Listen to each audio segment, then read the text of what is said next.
Hello friends, ఈరోజు మనం carrot నిలవ పచ్చడి ఎండలో ఎండపెట్టకుండా, మిక్సీలో వేయకుండా, రుబ్బాల్సిన పని లేకుండా, ఉడకపెట్టకుండా క్షణాల మీద చేసుకొని వెంటనే తినేయచ్చు. ఇది ఒకసారి తిన్నారంటే ఇంకో ఐటెం లేకుండా మొత్తం దాంతోనే తింటారు. దీనికోసం మనం ఏం చేద్దామంటే ఒక అరకిలో తీసుకోండి, చక్కగా కడిగి ఆరబెట్టుకొని చెక్కు తీసి ఈ మొత్తాన్ని తురిమేసేయండి. కొంచెం పెద్ద హోల్స్లోనే తురిమేసేయండి. తురిమి పక్కన పెట్టండి. ఇప్పుడు పొయ్యి మీద బాండీ పెట్టేసి ఒక చెంచా మెంతులు, ఒక చెంచా ఆవాలు, ఒక చెంచా ధనియాలు, ఒక చెంచా జీలకర్ర ఈ మొత్తాన్ని చక్కగా వేయించేసేయండి. చక్కగా వేగిన తర్వాత స్టవ్ ఆఫ్ చేసేసేయండి. ఇప్పుడు చల్లారిన తర్వాత మిక్సీ పట్టేసి మనం తురిమి పెట్టుకున్న క్యారెట్ ఉంది కదండి, దాంట్లో వేసేద్దాం. కళ్ళుప్పు వేసుకుంటే పచ్చళ్ళకి చాలా రుచిగా ఉంటుంది.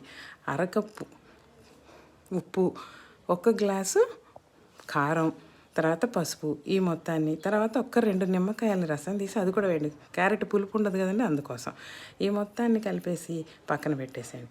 తిరగమాత పెట్టాలి కానీ అది పెడితే కానీ దీనికి అందం రాదు.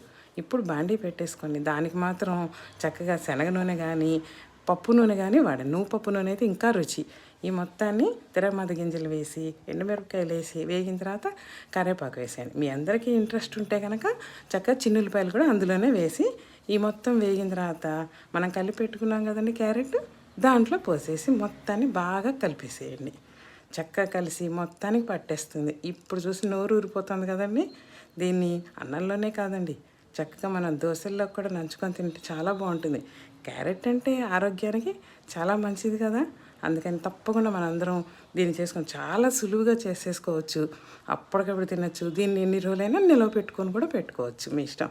చక్కగా చల్లారిన తర్వాత సీసాలో పెట్టేసుకొని చక్కగా ఫ్రిడ్జ్లో కూడా నిల్వ చేసి పెట్టుకోండి. ఎన్ని రోజులైనా వాడుకోవచ్చు. టేస్ట్ చేయండి.